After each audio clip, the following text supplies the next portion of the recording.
Welcome dear rockers. ఎలా ఉన్నారు అందరూ? ఈ రోజు మనం మాన్స్టర్ సిరీస్ యొక్క పార్ట్ 16 చూడబోతున్నాం. ఒకవేళ మీరు ముందు పార్ట్స్ చూడనట్లయితే వాటి లింక్స్ డిస్క్రిప్షన్ లో ఉన్నాయి, మీకు తెలుసు కదా, వెళ్ళి చూసేయండి. అప్పుడే మీకు స్టోరీ బాగా అర్థమవుతుంది. ఫ్రెండ్స్, లాస్ట్ పార్ట్ ఎండింగ్ లో జేజే ఆ మెమోరియల్ కాంట్రాక్ట్ ని రెన్యూ చేయనందువల్ల లీ తన తల్లిదండ్రుల అస్థికలు తీసుకునే ముందే మెమోరియల్ వాళ్ళు ఆ అస్థికలను ఒక నూతిలో పడేసి ఉంటారని, దాంతో లీ కోపంతో ఉగ్రరూపం దాల్చి జేజేని నాశనం చేయాలని గట్టిగా నిర్ణయించుకుంటాడని చూపిస్తారు కదా. పార్ట్ 16 స్టార్టింగ్ సీన్ లో జేజే తన ఆఫీస్ నుండి బయటకు వచ్చి ఫోన్ లో మాట్లాడుతూ పార్కింగ్ లాట్ కి వస్తాడు. అదే సమయంలో లీ తన చేతిలో ఒక రాడ్ తీసుకుని ఇవాళ నేను జేజే అంతు చూస్తాను అని అనుకుంటూ అతన్ని ఫాలో అవుతాడు. అలా పరిగెడుతూ ఉన్న లీ జేజే మీద దాడి చేయబోతూ ఉండగా ఎవరో వచ్చి లీని పట్టుకుని ఆపుతారు. అది ఎవరో కాదు ఫ్రెండ్స్, పెన్నీ. తను లీకి ఏం చేస్తున్నావు నువ్వు? ఇలా చేస్తే నువ్వు దొరికిపోవడం తప్ప ఏమీ సాధించలేవు. అతను ఇంత సులభంగా చావకూడదు, దయచేసి అర్థం చేసుకో అని చెప్పి అతన్ని గట్టిగా కౌలించుకుంటుంది. దాంతో లీ కోపం కొంచెం తగ్గుతుంది. తర్వాత సీన్ లో లీ మరియు పెన్నీ మేడ మీదకి వెళ్లి మాట్లాడుతూ ఉంటారు. అక్కడ లీ బాధపడుతూ, నీకు తెలుసు కదా,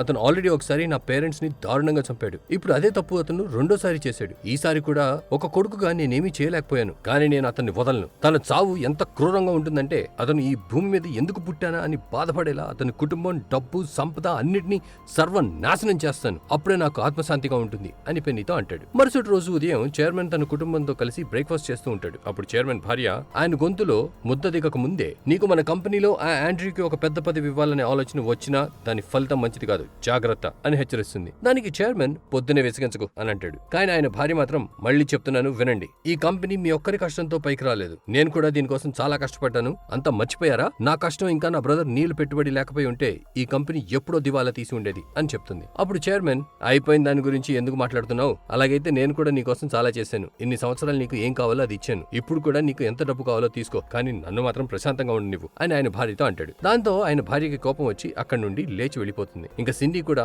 నానా మీరు చాలా పెద్ద తప్పు చేస్తున్నారు. మీరు చెప్పినంత మాత్రాన అతను నా బ్రదర్ అయిపోడు. తను మీ కొడుకు మాత్రమే. నాకు అతనితో ఎటువంటి సంబంధం లేదు అని చెప్పి తను కూడా అక్కడి నుంచి వెళ్ళిపోతుంది. ఇంకోవైపు ఆండ్రూ ఆఫీస్ లో కూర్చొని తను జీనా పనిచేసే రెస్టారెంట్ లో తినడం, జీనా తనకి నన్ను ఎప్పుడూ కలవడానికి రాకు అని చెప్పడం, మరియు ఆండ్రూ డ్రింక్ చేసి జీనా వాళ్ళ ఇంటికి వెళ్లడం, ఇవన్నీ ఆలోచిస్తూ, అయ్యో నేను ఎందుకు ఇంత వింతగా ప్రవర్తించాను, తను నా గురించి ఏమనుకుంటుందో ఏంటో అని ఆలోచిస్తూ ఉంటాడు. అంతలో చైర్మన్ వచ్చి ఆండ్రూని ఒక మీటింగ్ కి పిలుస్తాడు. జేజే కూడా అక్కడికి వచ్చి, మన ప్లాన్ గురించి చైర్మన్ కి ఏమైనా తెలిసిందా ఏంటి? ఇంత సడన్ గా మీటింగ్ ఎందుకు పెట్టాడు అని లీని అడుగుతాడు. ఇక్కడ లీకి జేజే మీద పట్టరాని కోపం ఉన్నా తన కోపాన్ని కంట్రోల్ చేసుకుని, నాకు కూడా దీని గురించి ఏం తెలీదు, మీరే వెళ్లి చూడండి అని అంటాడు. ఇక్కడ చైర్మన్ మీటింగ్ లో, మీ అందరికీ ఆండ్రూ గురించి మన కంపెనీలో జరిగే పుకార్లలో ఏదో ఒకటి తెలిసే ఉంటుంది, కానీ ఇవాళ నేను అధికారికంగా ఆండ్రూ నా కొడుకుని అనౌన్స్ చేస్తున్నాను. ఇంకా ఈ రోజు నుండి ఇతనే కంపెనీని ఒక వైస్ చైర్మన్ గా లీడ్ చేస్తాడు అని అంటాడు. దాంతో అందరూ షాక్ అవుతారు, కానీ జేజే మాత్రం మనసులో చాలా సంతోషపడతాడు. మీటింగ్ తర్వాత సిండీ చైర్మన్ ని, నానా మీరు ఏ క్వాలిఫికేషన్ ఆధారంగా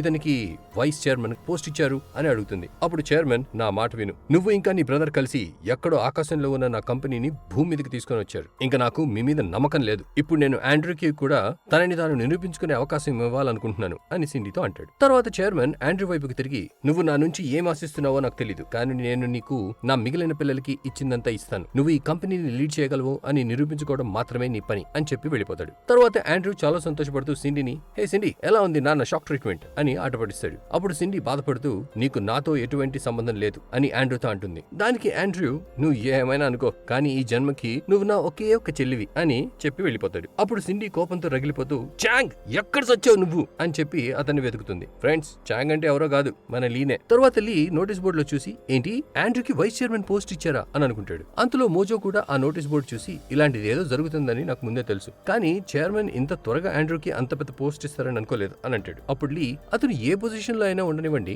దాంతో మనకి సంబంధం లేదు, అతను మనకి సమస్య కాకుండా ఉంటే చాలు అని అంటూ అతను జేజేతో కలిసిపోయాడు. అందుకని మీరు కూడా కొంచెం జాగ్రత్తగా ఉండండి అని మోజోతో అంటాడు. అయితే మోజో, నేను ఇదంతా చైర్మన్ కి ఆల్రెడీ ఇన్ఫార్మ్ చేశాను, కానీ అతను ఏదో వేరే ప్లాన్ లో ఉన్నారని అనుకుంటాను అని లీతో అంటాడు. నెక్స్ట్ సీన్ లో లీ మరియు జేజే ఒక రెస్టారెంట్ లో కూర్చొని ఉంటారు. అక్కడ జేజే, చైర్మన్ కి మన ప్లాన్ గురించి తెలిసిపోయిందని అనుకుంటాను, అందుకే అతను కంపెనీలో ఉన్న వేరే షేర్స్ ని కూడా కొనడం మొదలు పెట్టాడు. మనం కూడా గురువారం నుంచి మిగిలిన షేర్స్ ని కొనడం మొదలు పెట్టాలి అని లీతో అంటాడు. అంతలో జేజే బాడీ గార్డ్ వచ్చి 30 ఫేక్ అకౌంట్స్ ల యాక్సెస్ డీటెయిల్స్ ఉన్న 30 పెన్ డ్రైవ్స్ జేజేకి ఇస్తాడు. ఆల్రెడీ లీ పెన్నీతో కలిసి తను కూడా 30 ఫేక్ అకౌంట్స్ లు రెడీ చేసి ఉంచుతాడు. సో ఇప్పుడు ఎలాగైనా ఆ పెన్ డ్రైవ్ లను జేజే దగ్గర ఉన్న పెన్ డ్రైవ్లతో మార్చాలి. అప్పుడే జేజే అకౌంట్స్ లోకి రావాల్సిన డబ్బు ఈ అకౌంట్స్ లలోకి వస్తాయని ఆలోచనలో పడతాడు. ఇక లీ జేజేని, సార్ మనం ఇప్పుడు ఆఫీస్ కి వెళ్తున్నామా అని అడగగా జేజే, లేదు మీరిద్దరు ఆఫీస్ కి వెళ్ళండి, నాకు ఒక ముఖ్యమైన పని ఉంది, నేను అది చేసి వస్తాను అని చెప్పి అక్కడి నుంచి లేచి లేచి వెళ్ళిపోతాడు. అప్పుడు లీ జేజే బాడీ గార్డ్ తో నేను సార్ ని బయట దాకా వదిలేసి వస్తాను అని చెప్పి బయటకు వస్తాడు. అక్కడ స్టాఫ్ ని చూసి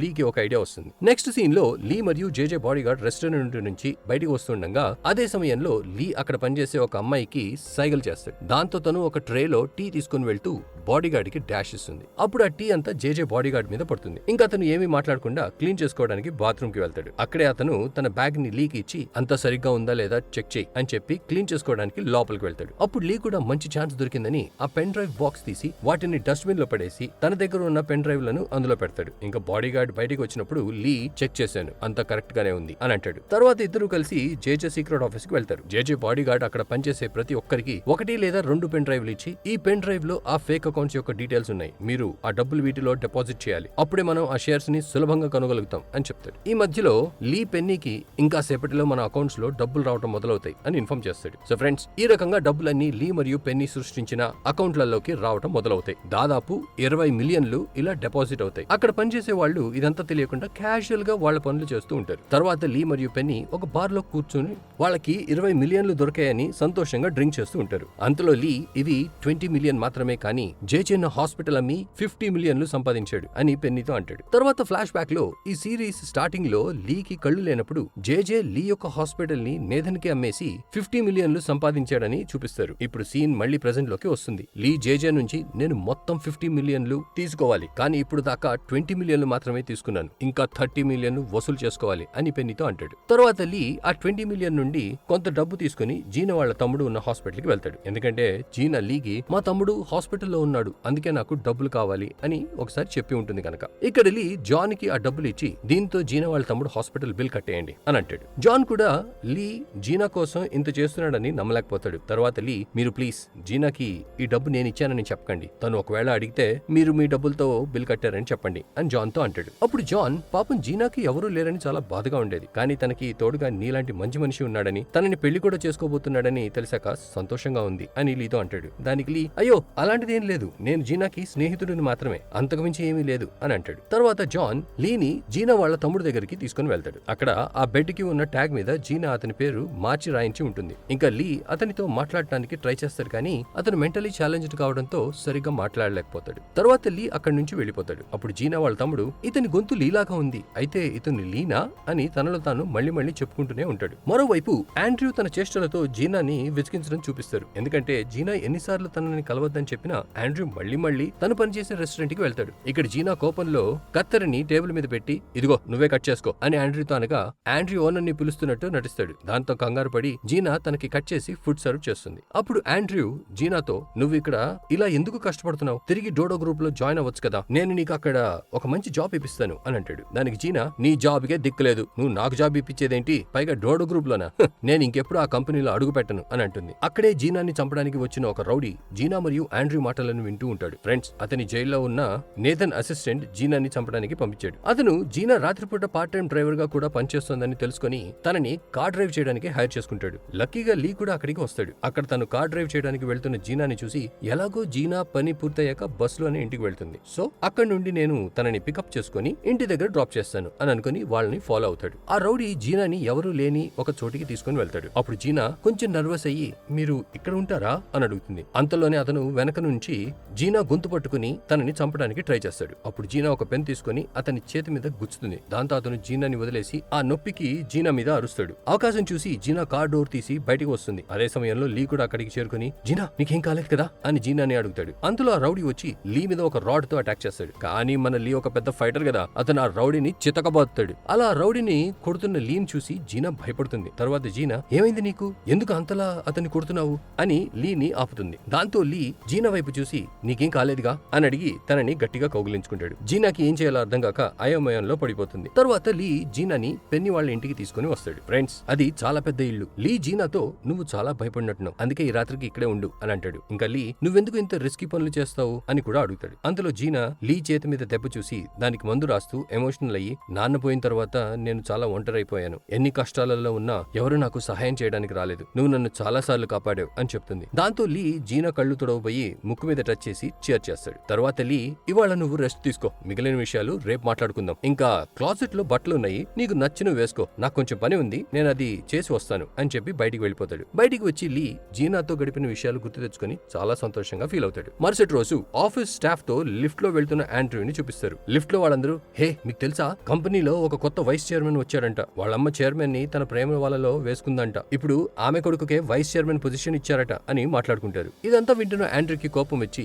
మీరేం చెప్పాలనుకుంటున్నారో క్లియర్ గా చెప్పండి, నేనే ఆ వైస్ చైర్మన్, మీకేమైనా ప్రాబ్లమా అని అంటాడు. దాంతో అందరూ భయపడి లిఫ్ట్ లో నుంచి బయటికి పరిగెడతారు. ఆండ్రూ తన ఆఫీస్ కి వెళ్తూ మధ్యలో నేతన్ వాళ్ళ అసిస్టెంట్ ఫోన్ లో, నీకు ఇంకా ఆ జీనాని చంపడానికి ఎన్ని రోజులు కావాలి అని మాట్లాడటం వింటాడు. అతని మాటలు విన్న ఆండ్రూ ఆ అసిస్టెంట్ కాలర్ పట్టుకుని, నిజం చెప్పు, నీకిదంతా చేయమని ఎవరు చెప్పారు, నీకు జీనాకి ఏంటి సంబంధం, నోరు తెరిచి నిజం చెప్పు, లేకపోతే ఇక్కడ పాతి పెట్టేస్తాను అని బెదిరిస్తాడు. అతను భయపడి ఆండ్రూకి నిజమంతా చెప్పేస్తాడు. తర్వాత వాళ్ళు నేథన్ ని కలవడానికి జైలుకి వెళ్తారు. అక్కడ అసిస్టెంట్ మొహం మీద దెబ్బలు చూసి, నేథన్, ఈ దెబ్బలు ఎలా తగిలే, ఈ ఆండ్రూని తీసుకుని ఇక్కడికి ఎందుకు వచ్చావు, నేను అతని మొహం కూడా చూడదలుచుకోవట్లా అని అంటాడు. అప్పుడు అసిస్టెంట్, సార్ ఇతనే డోడో గ్రూప్ కొత్త హెడ్ మరియు వైస్ చైర్మన్ కూడా అని చెప్తాడు. దానికి నేథన్, నాకేమైనా పిచ్చెక్కిందా, ఇతనికి వైస్ చైర్మన్ పొజిషన్ ఇచ్చారు, ఇతనికి ఏం వచ్చిన పొజిషన్ ఇచ్చారు అని అడుగుతాడు. అప్పుడు అసిస్టెంట్, సార్ ఆండ్రూ చైర్మన్ యొక్క కొడుకు అని అంటాడు. దానికి నేథన్, ఓ ఇతనేనా మా అమ్మ తరిమేసిన ఆమె కొడుకు అని అంటాడు. ఇది విన్న ఆండ్రూ, నువ్వు నన్ను ఏమైనా అనుకో, కానీ జీనా జోలికి వెళ్తే నేను నిన్ను ఏం చేస్తానో నాకే తెలియదు అని నేథన్ తో అంటాడు. దాంతో నేథన్ కి కోపం వచ్చి,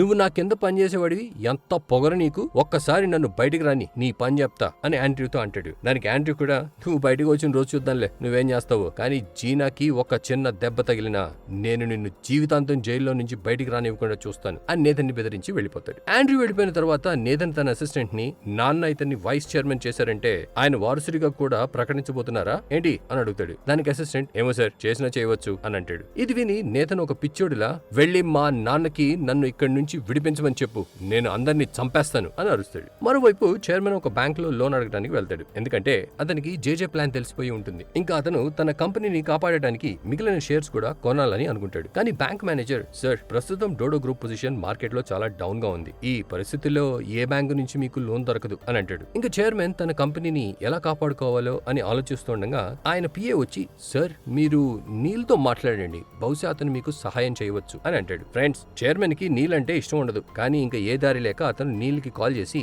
నేను నీతో ఒక ముఖ్యమైన విషయం మాట్లాడాలి, నువ్వు ఇప్పుడే ఇంటికి రా అని అంటాడు. అప్పుడు నీల్ కూడా గట్టిగా మాట్లాడుతూ, నేనెందుకు మీ ఇంటికి వస్తాను, నేను చెప్పిన చోటే మన మీటింగ్ జరుగుతుంది అని చెప్పి కాల్ కట్ చేస్తాడు. అప్పుడు చైర్మన్ అతని ఏమీ అనకుండా అతను చెప్పిన చోటికి మీటింగ్ కోసం వెళ్తాడు. యాక్చువల్లీ అది ఒక పాత షాప్ ఫ్రెండ్స్. అక్కడ నీల్ చైర్మన్ ని, ఈ ప్లేస్ నీకు గుర్తుందా అని అడుగుతాడు. అప్పుడు చైర్మన్, అవును నాకు గుర్తుంది, మీ సిస్టర్ తో పెళ్లికి ముందు మనం ఇక్కడే కదా కూర్చొని మాట్లాడేవాళ్ళం, బెట్టింగ్ గేమ్లు కూడా ఆడేవాళ్ళం, ఇంకా ఆ బెట్టింగ్ లో నేనే ప్రతిసారి గెలిచేవాడిని అని అంటాడు. దానికి నీల్, లేదు లేదు, నువ్వు గెలిచేవాడి కాదు, నేనే కావాలని ఓడిపోయి నిన్ను గెలిపించేవాడిని, కానీ ఇప్పుడు నీకు ఆ గెలుపు తలకెక్కింది, నేను ఒక పాలిటీషియన్ ని, అందుకని నువ్వు నన్ను చాలా అండర్ ఎస్టిమేట్ చేసావు, ఇప్పుడు నేను ప్రతి ఒక్క ఆట గెలుస్తాను అని చైర్మన్ తో అంటాడు. ఫ్రెండ్స్, ఇక్కడ నీల్ చైర్మన్ ఎందుకు అతన్ని పిలిచాడో కూడా అడగకుండా తను చెప్పాల్సింది చెప్పి అక్కడి నుంచి వెళ్ళిపోతాడు. అప్పుడు చైర్మన్, ఎవరిని ఓడిస్తారో తర్వాత తెలుస్తుంది అని అనుకుంటాడు. నెక్స్ట్ సీన్ లో మోజో లీని కలిసి, డోడో గ్రూప్ కంపెనీ చైర్మన్ చేతుల్లో నుంచి జారిపోబోతుందని అనిపిస్తుంది, ఎందుకంటే ఎవరు అతనికి షేర్స్ కొనడానికి లోన్ ఇవ్వడం లేదు అని చెప్తాడు. దానికి లీ, ఇప్పుడు మనకి ఎవరు లోన్ ఇవ్వగలుగుతారో నాకు తెలుసు అని అనగా, మోజో, అవునా, నువ్వు ఈ పని చేస్తే మనం ఈ కంపెనీని కాపాడగలుగుతాం అని సంతోషపడతాడు. యాక్చువల్లీ ఇక్కడ లీ అతను జేజే నుంచి వసూలు చేసుకున్న 20 మిలియన్ల గురించి ఆలోచిస్తున్నాడు. పెన్నీ కూడా దీనికి ఒప్పుకుంటుంది. ఇంకేముంది, వీళ్ళు ఆ డబ్బంతా డోడో గ్రూప్ కి ట్రాన్స్ఫర్ చేసేస్తారు. తర్వాత లీ జేజే దగ్గరికి పరిగెడుతూ వెళ్లి, సార్ చైర్మన్ అన్ని షేర్లని కొనాలని ఫిక్స్ అయ్యారు, ఇంకా ఆయన డబ్బు కూడా ఏర్పాటు చేసుకుని ఇవాళే అన్ని షేర్లు కొనేస్తున్నారు అని అంటాడు. అప్పుడు జేజే, చైర్మన్ షేర్స్ కొనే ముందే మనమే ఆ షేర్స్ కొనేద్దాం అని చెప్పి తన బాడీ గార్డ్స్ కి కాల్ చేస్తాడు. కానీ అతను కాల్ లిఫ్ట్ చేయడు. దాంతో లీ మరియు జేజే ఆ సీక్రెట్ ఆఫీస్ కి వెళ్ళడానికి బయలుదేరతారు. తర్వాత ఆఫీస్ లో వాళ్ళు చెక్ చేస్తే ఆ ఫేక్ అకౌంట్స్ లో ₹1 కూడా ఉండదు. ఆ విషయం వాళ్ళు జేజేకి కాల్ చేసి చెప్తారు. దాంతో జేజేకి ప్రాణం పోయినట్టు అవుతుంది. మరోవైపు డోడో గ్రూప్ వాళ్ళు షేర్స్ కొనడానికి రెడీగా ఉంటారు. ఇక్కడ జేజే తన సీక్రెట్ ఆఫీస్ కి చేరుకుంటాడు. అప్పుడు దాదాపు 9 అయి ఉంటుంది. జేజే వచ్చి చూడగా షేర్స్ రేట్లు పెరుగుతూ ఉంటాయి, ఎందుకంటే చైర్మన్ షేర్స్ ని కొనడం మొదలు పెట్టాడు కాబట్టి. ఇక జేజే టెన్షన్ లో ఈ పని ఆ బాడీ గార్డ్ చేసి ఉంటాడు, అతను ఫోన్ కూడా లిఫ్ట్ చేయడం లేదు, ఎక్కడో ఏదో తప్పు జరుగుతుంది అని అంటాడు. యాక్చువల్లీ ఫ్రెండ్స్, ఇక్కడ లీనే బాడీ గార్డ్ ని పట్టుకుని ఎక్కడో కార్ లో బంధించి ఉంటాడు. అందుకే జేజే లీని అనుమానించకుండా ఆ బాడీ గార్డ్ ని అనుమానిస్తాడు. ఇక్కడ జేజే ఆ బాడీ గార్డ్ డబ్బంతా తన అకౌంట్ లోకి ట్రాన్స్ఫర్ చేయించుకుని ఎక్కడో పారిపోయి ఉంటాడు అని అతన్ని అనుమానిస్తాడు. ఇంకా పక్కనే ఉన్న లీ జేజేని రెచ్చగొట్టడానికి, సార్ మీ బాడీ గార్డ్ ఇలా చేస్తాడని నేను కలలో కూడా ఊహించలేదు, అతను పెద్ద మోసగాడిలా ఉన్నాడు అని అంటాడు. అప్పుడు జేజే అతను అలాంటి వాడు కాదు, తను ఏదో సమస్యలో ఇరుక్కొని ఈ పని చేసుంటాడని నా అనుమానం, కానీ అన్నిటికంటే ముందు మనం డబ్బు అరేంజ్ చేయాలి అని చెప్పి నీల్ కి కాల్ చేస్తాడు. జేజే నీల్ తో నాకు అర్జెంట్ గా ఒక పెద్ద అమౌంట్ కావాలి, నువ్వు త్వరగా వెళ్లి విక్టర్ తో మాట్లాడి డబ్బు అరేంజ్ చేయి, లేకపోతే డోడో గ్రూప్ కంపెనీ మన చేతుల్లో నుంచి జారిపోతుంది అని అంటాడు. నీల్ విక్టర్ ని కలిసి మాకు ఇప్పుడు అర్జెంట్ గా డబ్బులు అవసరం, నువ్వు రేపు ట్రాన్స్ఫర్ చేయాలనుకుంటున్న డబ్బులు ఎలాగైనా ఇవాళే ట్రాన్స్ఫర్ చెయ్యి అని అడుగుతాడు. అయితే విక్టర్ ఇవాళ మాత్రం అస్సలు కుదరదు అని గట్టిగా అంటాడు. ఇక్కడే ఫ్లాష్ బ్యాక్ లో చైర్మన్ విక్టర్ తో నీల్ ఒక పాలిటీషియన్, అతను తన స్వార్థం కోసమే నీ వెనక ముందు తిరుగుతున్నాడు. ముందు నువ్వు అతనికి ఒకవేళ డబ్బులు ఇచ్చినా అతను నిన్ను వెపన్స్ బ్లాస్ట్ కేసులో కాపాడకుండా మాట తప్పుతాడు, కానీ నువ్వు నాతో చేతులు కలిపితే డోడో గ్రూప్ కొత్త వెపన్ యూనిట్ కాంట్రాక్ట్ నీకే ఇస్తాను అని చెప్పి ఒక డీల్ చేశాడని చూపిస్తారు. సో ఫ్రెండ్స్, ప్రెజెంట్ లో విక్టర్ నీల్ తో ఇప్పుడు డబ్బులు ఇవ్వడం కుదరదని అనగా అదే విషయం నీల్ జేజేకి చెప్తాడు. దాంతో జేజే ఇప్పుడు ఇంక వేరే దారి లేదు, నేను నా డబ్బులతోనే ఆ షేర్స్ కొనాలి, నా దగ్గర ఇంకా 30 మిలియన్లు మిగులున్నాయి కదా, మనం వాటిని వాడొచ్చు అని అంటాడు. అప్పుడు లీ ఈ 30 మిలియన్లు కూడా నేనే జేజే నుండి లాక్కుంటాను అని మనసులో అనుకుంటాడు. ఫ్రెండ్స్, జేజే ఆ డబ్బులు లీ యొక్క హాస్పిటల్ అమ్మి 50 మిలియన్లు సంపాదించాడని మనకు తెలిసిందే కదా. తరువాత జేజే బ్యాంక్ కి వెళ్ళడానికి బయలుదేరతాడు. అప్పుడు లీ పెన్నీకి కాల్ చేసి నేను జేజేతో పాటు బ్యాంక్ కి వెళ్తున్నాను, అక్కడి నుంచి తిరిగి వచ్చేటప్పుడు నువ్వు ఎలాగైనా మా కారుకి యాక్సిడెంట్ చేయించు, ఆ యాక్సిడెంట్ లో ఆ డబ్బంతా కాలిపోయినా పర్వాలేదు, కానీ జేజే డోడో గ్రూప్ షేర్స్ ని కొనకూడదు అని చెప్తాడు. అప్పుడు పెన్నీ లీని ఆ యాక్సిడెంట్ లో నీకేమైనా అయితే అని అడగగా లీ నాకేమైనా సరే నేను జేజేని నాశనం చేయాలి అంతే అని అంటాడు. అయితే జేజే 20 మిలియన్ల చెక్స్ మరియు మిగిలిన డబ్బులు బ్యాగ్ లో పెట్టుకుని బ్యాంక్ నుంచి కార్లో బయలుదేరతాడు. తర్వాత కార్లో వెళ్తున్నప్పుడు జేజే లీతో కొంచెం స్పీడ్ పెంచు, మనకు టైం లేదు అని అంటాడు. ఇక్కడ పెన్నీ ఒక సిగ్నల్ దగ్గర తన అసిస్టెంట్ తో ఒక ట్రక్ లో యాక్సిడెంట్ చేయించడానికి రెడీగా ఉంటుంది. పెన్నీకి ఆ యాక్సిడెంట్ చేయించాలని అస్సలు మనసు ఒప్పుకోదు, కానీ లీ చెప్పడంతో చేయించడానికి రెడీ అవుతుంది. ఇంకా ట్రక్ లో కూర్చున్న పెన్నీ అసిస్టెంట్ తో నువ్వు యాక్సిడెంట్ లో లీకి ఏమీ కాకుండా చూడు అని అంటుంది. దానికి తన అసిస్టెంట్ ఏంటి యాక్సిడెంట్ చేయమంటున్నారు కానీ లీకి దెబ్బలు కూడా తగలకూడదు అంటున్నారు, ఇది అసలు ఎలా సాధ్యం అని చెప్పి ట్రక్ స్టార్ట్ చేస్తాడు. అంతలో లీ మేము సిగ్నల్ దగ్గరికి వచ్చేసాం, మీరు సిద్ధంగా ఉండండి అని పెన్నీకి మెసేజ్ చేస్తాడు. తర్వాత లీ సిగ్నల్ దగ్గర కార్ ఆపకుండా క్రాస్ చేసి ముందుకు వెళ్తాడు. అదే సమయంలో పెన్నీ మరియు తన అసిస్టెంట్ ట్రక్ ని కార్ వైపు తిప్పుతారు, కానీ అంతలో పెన్నీ తన మనసు మార్చుకుని స్టీరింగ్ వీల్ ని వేరే వైపు తిప్పుతుంది. దాంతో లీ ప్లాన్ ఫెయిల్ అయిపోతుంది. ఇంకా కార్ లో కూర్చున్న జేజే దేవుడా బతికిపోయాం అని అనుకుంటాడు, కానీ లీ మాత్రం ఇప్పుడు జేజే టైం కి చేరుకుంటే ఆ షేర్స్ ని కొనేస్తాడు అని చాలా టెన్షన్ లో ఉంటాడు. తర్వాత లీ ఈ రోజు ఎలాగైనా యాక్సిడెంట్ జరగాల్సిందే అని అనుకుని దారిలో ఆగి ఉన్న ఒక కార్ ని గుద్దడానికి తన కార్ ని అటువైపుకు తీసుకుని వెళ్తాడు. అప్పుడు జేజే ఏం చేస్తున్నావు, కార్ స్పీడ్ కొంచెం తగ్గించు అని అంటాడు. కానీ లీ కార్ స్పీడ్ ని ఇంకా పెంచి పెద్ద యాక్సిడెంట్ చేస్తాడు. తర్వాత అక్కడ లీ మరియు జేజే వాళ్ళ కార్ లో స్పృహ తప్పి పడిపోయి ఉంటారు. వాళ్ళ బాడీ అంతా దెబ్బలు తగిలి రక్తంతో తడిసిపోయి ఉంటుంది. అప్పుడే లీ కళ్ళు తెరిచి జేజేని చూసి నవ్వుతాడు. దీంతో ఈ పార్ట్ 16 ఎండ్ అవుతుంది. మీకు ఈ వీడియో ఎక్స్ప్లెనేషన్ నచ్చినట్లయితే ఈ వీడియోని లైక్ చేసి షేర్ చేయండి, మరియు ఈ సిరీస్ యొక్క తర్వాత పార్ట్స్ చూడటానికి ఛానల్ ని సబ్స్క్రైబ్ చేయండి. And thank you for watching.